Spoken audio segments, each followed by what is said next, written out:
حضرت عائشہ رضی اللہ تعالیٰ عنہ فرماتی ہے میں نے عرض کیا یا رسول اللہ صلی اللہ علیہ وسلم اگر مجھے لیلۃ القدر وقت نصیب ہو جائے تو میں کیا کہوں؟ آپ صلی اللہ علیہ وسلم نے فرمایا یہ دعا پڑھو۔ ترجمہ اے میرے اللہ بے شک تم معاف کرنے والا ہے، بخشش کو پسند کرتا ہے، لہٰذا مجھے بخش دے۔ حضرت عائشہ رضی اللہ تعالیٰ عنہ فرماتی ہیں کہ جناب رسالت مآب صلی اللہ علیہ وسلم رمضان کے آخری عشرے میں عبادت کے لیے جس قدر متحرک ہوتے دوسرے دنوں میں نہیں ہوتے تھے۔ آپ صلی اللہ علیہ وسلم کا ارشاد گرامی ہے جس نے لیلۃ القدر کا قیام ایمان کی حالت اور ثواب کی نیت سے کیا اس کے گزشتہ سارے گناہ معاف کر دیے جاتے ہیں۔ اللہ تعالیٰ کا ارشاد گرامی ہے ہم نے قرآن لیلۃ القدر میں نازل کیا ہے، اے میرے اللہ تو سراپے بخشش ہے، بخشش پسند کرتا ہے، لہٰذا مجھے بخش دے۔ اللہ تعالیٰ ہمیں اور آپ کو ان میں سے بنائے جن کو لیلۃ القدر کے فیوز سے فیض یاب ہونے کی سعادت نصیب ہوتی ہے۔ ہمیں رمضان المبارک میں اپنے رب تعالیٰ کو منانے کی توفیق ملے۔ اللہ تعالیٰ ہم سب کے روزے اور عبادت اس مہینے میں قبول فرمائے۔ اللہ تعالیٰ قرآن کریم میں فرماتا ہے اے ایمان والو روزے جس طرح تم سے پہلے لوگوں پر فرض کیے گئے تھے تم پر بھی فرض کر دیے گئے ہیں تاکہ تم پرہیزگار بن جاؤ۔ رمضان کا مہینہ وہ ہے جس میں قرآن مجید نازل کیا گیا جو لوگوں کے لیے سراسر ہدایت ہے اور اس میں لوگوں کی صحیح رہنمائی کی باتیں ہیں اور غلط اور صحیح کو الگ الگ کر دینے والی صاف اور واضح باتیں موجود ہیں۔ سو تم میں سے جو کہ اس مہینے میں موجود ہو اور وہ اس پورے مہینے کے روزے ضرور رکھے۔ حضرت سلمان فارسی رضی اللہ تعالیٰ عنہ سے روایت ہے کہ ماہ شعبان کی آخری تاریخ کو رسول اللہ صلی اللہ علیہ وسلم نے ہم کو ایک خطبہ دیا۔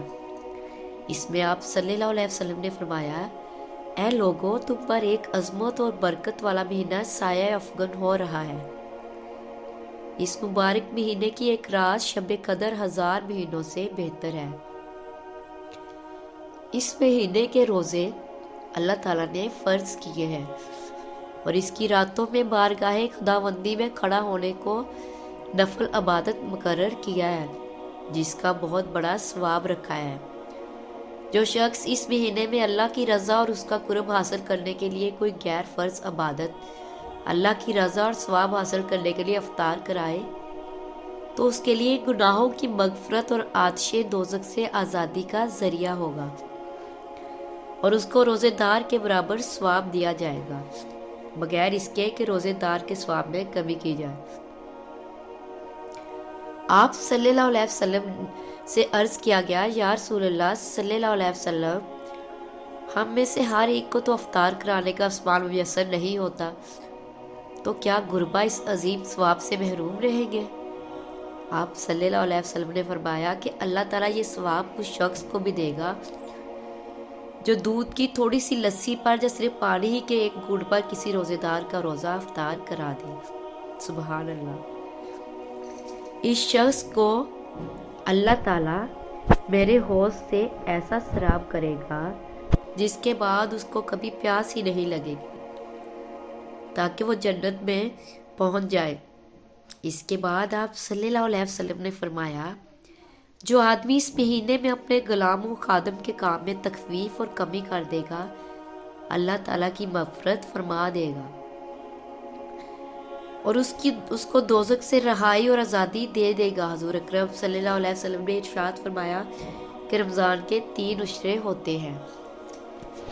اس کا پہلا عشرہ سراسر رحمت ہے، درمیانہ عشرہ نزول بخشش کا ہے اور آخری عشرہ تو عذاب سے خلاصی کی دستاویز ہے۔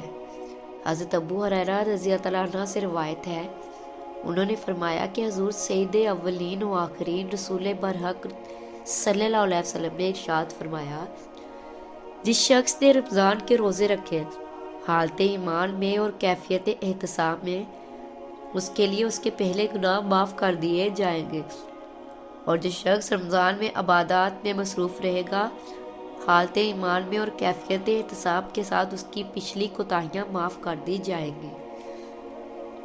اور جس شخص نے حالت ایمان اور کیفیت احتساب کے ساتھ شب قدر میں عبادات کی، اس کی گزری کوتاہیاں بخش دی جائیں گی۔ روزہ ایک ایسی عبادت ہے جس کے بارے میں سرکار دو عالم صلی اللہ علیہ وسلم کا ارشاد مبارک ہے کہ اللہ تعالیٰ فرماتا ہے، روزہ میرے لیے ہے اور اس کا اجر بھی میں خود ہی دیتا ہوں۔ یعنی یہ اللہ اور اس کے بندے کا براہ راست معاملہ ہے کہ بندہ اللہ تعالیٰ کے حکم کی بجا آوری میں تمام دن کھانے پینے اور نفسانی خواہشات سے رکا رہتا ہے اور اس کے ان آداب کو پوری پابندی کا خیال و احساس رکھتا ہے اور ان پابندیوں کے مطابق اپنے دن رات کو گزارنے کی کاوشیں کرتا ہے، تو یقیناً اللہ تعالیٰ اس کا اجر خود ہی عطا فرماتا ہے۔ ایک اور حدیث مبارک میں ارشاد فرمایا، روزہ آدمی کے لیے ڈھال کا کام کرتا ہے بشرط کہ وہ اسے پھاڑ نہ ڈالے۔ حضرت ابو ہریرہ رضی اللہ عنہ سے ہے کہ جب یہ ارشاد فرمایا تو عرض کیا، اسے کسی کے ساتھ پھاڑا جا سکتا ہے؟ ارشاد فرمایا، جھوٹ یا غیبت کے ساتھ، یعنی روزے کی حالت میں جھوٹ یا غیبت، گالم گلوچ، لڑائی جھگڑا اور دوسری اس طرح کی بری چیزوں اور بری باتوں سے سختی کے ساتھ ممانعت کی گئی ہے۔ حدیث مبارک میں ہے کہ جس کسی نے روزے کی حالت میں بری بات کہنا اور اس پر عمل کرنا نہ چھوڑا تو اللہ کو اس کے بھوکا پیاسا رہنے کی کوئی ضرورت نہیں ہے۔ اگر کوئی روزہ دار روزہ رکھنے کے بعد میں فسق و فجور، لڑائی جھگڑا، گالم گلوچ، فحش گوئی یا دوسری اس طرح کی باتوں سے نہیں رکتا تو یہ اس کا روزہ ہی نہیں ہے، بلکہ یہ اس کا فاقہ بن جاتا ہے جس کا اللہ تعالیٰ کے احکام کے ساتھ کوئی تعلق نہیں ہے۔ ایک اور حدیث مبارک میں ہے کہ روزہ صرف کھانے پینے سے رکنے کا نام نہیں ہے، بلکہ روزہ تو لغویات اور بری باتوں سے بچنے کا نام ہے۔ حضرت عبداللہ بن مسعود رضی اللہ تعالیٰ عنہ سے روایت ہے کہ جس کے اعضاء حرام کاموں سے نہیں رکتے اس کو میری خاطر نہ کھانے اور نہ پینے کی کوئی ضرورت نہیں۔ جس طرح زبان کو فحش کوئی، غیبت اور جھوٹ سے ضروری ہے پاک رکھنا، اسی طرح انسان کے دوسرے اعضاء آنکھ، کان، ناک، ہاتھوں، پاؤں کو بھی برے افعال سے بچانا ضروری ہے۔ حضرت عبداللہ بن عباس رضی اللہ عنہ کی بیان کردہ ایک حدیث مبارک کے الفاظ قدسی کچھ اس طرح ہے کہ جب رمضان کا مہینہ آتا تو رسول اللہ صلی اللہ علیہ وسلم قیدیوں کو چھوڑ دیتے اور ہر سائل کی مراد پوری کرتے۔ رمضان میں جہاں بہت سی برکات و انعامات ہیں، وہیں مسلمانوں کے دوسرے لوگوں کے ساتھ اچھے رویوں کی بھی تلقین فرمائی گئی ہے۔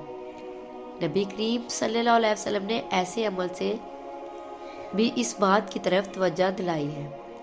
گویا رمضان کا مہینہ رسول اللہ صلی اللہ علیہ وسلم اس مہینے میں باقی مہینوں کی نسبت بہت زیادہ جود و سخاوت اور کرم فرماتے ہیں۔ دین اسلام میں مسلمانوں کے لیے ہر موقع کے لیے آسانیاں رکھی گئی ہیں، جیسے قرآن مجید میں ارشاد ہوا، اللہ تعالیٰ تمہارے حق میں آسانی چاہتا ہے، وہ تمہارے حق میں تنگی ہرگز نہیں چاہتا۔ روزے میں کوئی مسافر ہو یا مریض ہو تو اس کے لیے بھی رخصت کی۔ اس طرح سے اجازت ہے کہ وہ اس حالت میں رمضان کے روزوں کی قضا بعد کے دنوں میں کرے۔ اگر کوئی شخص عمر کے اس حصے میں ہے یا مرض کی اس حالت میں ہے کہ اس سے سال کے باقی ایام میں بھی روزہ رکھنا ممکن نہیں تو اس کے لیے فدیہ کا حکم ہے۔ ایک اور حدیث مبارک میں رسول اللہ صلی اللہ علیہ وسلم نے اس مہینے کو صبر اور غمخواری کا مہینہ قرار دیا ہے۔ دینی اصطلاحات میں صبر کے معنی اللہ کی رضا کے لیے اپنے نفس کی خواہشوں کو دبانا اور تلخیوں اور ناگواریوں کو برداشت کرنا ہے، جس سے اس کے اندر ان غربا و مسکین کی ہمدردی کا جذبہ بھی پیدا ہوتا ہے، جو ناداری کی وجہ سے فاقوں پر مجبور ہو جاتے ہیں۔ اب بات کرتے ہیں کہ روزہ کن چیزوں سے ٹوٹ جاتا ہے۔ اگر دانتوں کے درمیان کوئی چیز چنے کے برابر یا زیادہ تھی اور اسے کھا گئے، یا کم ہی تھی مگر منہ سے نکل کر پھر کھا لی تو روزہ ٹوٹ گیا۔ دوسرے کا تھوک نکل لیا یا اپنا تھوک ہاتھ میں لے کر نکل لیا تو روزہ ٹوٹ جاتا ہے۔ جب تک تھوک یا بلغم منہ کے اندر موجود ہو اسے نکل جانے سے روزہ نہیں جاتا۔ بار بار تھوکتے رہنا ضروری نہیں۔ آنسو منہ میں چلا گیا اور آپ اسے نگل گئے، اگر قطرہ ہے تو روزہ نہ گیا، اور زیادہ تھا کہ اس کے نمکینی اجزاء پورے منہ میں محسوس ہوئے تو روزہ جاتا رہا۔ پسینے کا بھی یہی حکم ہے۔ روزے میں قے ہونا۔ بعض اوقات جب روزے میں قے ہو جاتی ہے تو لوگ پریشان ہو جاتے ہیں، بلکہ بعض تو سمجھتے ہیں کہ روزے میں خود بخود قے ہو جانے سے بھی روزہ ٹوٹ جاتا ہے، حالانکہ ایسا نہیں۔ حضرت سیدنا ابو ہریرہ کا بیان ہے کہ حضور اکرم صلی اللہ علیہ وسلم کا فرمان عالی شان ہے کہ جس کو ماہ رمضان میں خود بخود قے آئی اور اس کا روزہ نہ ٹوٹا، اور جس نے جان بوجھ کر قے کی اور اس کا روزہ ٹوٹ گیا۔ ایک اور مقام پر ارشاد فرمایا، جس کو خود بخود قے آئی اس پر قضا نہیں، اور جس نے جان بوجھ کر قے کی وہ روزہ قضا کرے۔ قے میں وضو ٹوٹ گیا، اس کے بارے میں کیا بیان ہے؟ وضو کی حالت میں جان بوجھ کر یا خود بخود دونوں صورتوں میں اگر منہ بھر قے آئی اور اس میں کھانا پانی یا کڑوا پانی آیا تو وضو ٹوٹ جائے گا۔ اگر بلغم کی منہ بھر کے قے ہوئی تو وضو نہیں ٹوٹے گا۔ بہتے خون کی قے سے وضو اس وقت ٹوٹتا ہے جب خون تھوک سے مغلوب نہ ہو، یعنی خون کی وجہ سے قے سرخ ہو رہی ہو تو خون غالب ہے۔ اگر تھوک زیادہ ہے خون کم تو وضو نہیں ٹوٹے گا۔ اس کی نشانی یہ ہے کہ پوری قے جو تھوک پر مشتمل ہے وہ روزہ زرد ہوگی۔ اگر قے میں جمع ہوا خون نکلا اور وہ منہ بھر سے کم ہے تو وضو نہیں ٹوٹے گا۔ اب وہ کام جن سے روزہ نہیں ٹوٹتا: ناخن کاٹنا، بال کاٹنا، مسواک کرنا، تھوک نکلنا، سرما لگانا، عطر لگانا، خوشبو سونگھنا، ان سب چیزوں سے روزہ نہیں ٹوٹتا۔ اسی طرح غسل کرنا، ناک سڑکنا، خود بخود قے ہونا، بدن پر وکس لگانا، احتلام ہونا، بلڈ ٹیسٹ کروانا۔ حالانکہ اگر آپ شدید تکلیف بیماری کی حالت میں انجیکشن بھی لگوا لیں تو روزہ نہیں ٹوٹتا۔ آنکھ میں دوا ڈالنا، انسولین لگانا، بام لگانا اور عورتوں کے لیے لپسٹک لگانا، میک اپ کرنا، ان سب چیزوں سے روزہ نہیں ٹوٹتا۔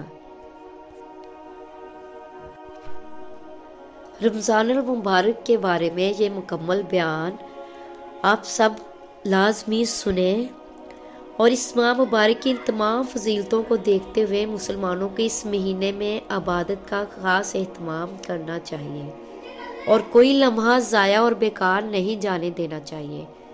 ہم اپنے تمام صغیرہ و کبیرہ گناہوں سے معافی مانگ کر اللہ تعالیٰ کے حضور پاک و صاف پیش ہو سکتے ہیں۔ اللہ پاک ہم سب کو اپنا نفس کا تزکیہ کر کے تقوی اختیار کرنے کی توفیق عطا فرمائے، اور اس بابرکت مہینے کے صدقے اللہ تعالیٰ ہم پر اپنی خاص برکتیں نزول فرمائے، آمین۔ ملتے ہیں کسی اور انفارمیٹیو اسلامی ویڈیو کے ساتھ، تب تک کے لیے اللہ حافظ۔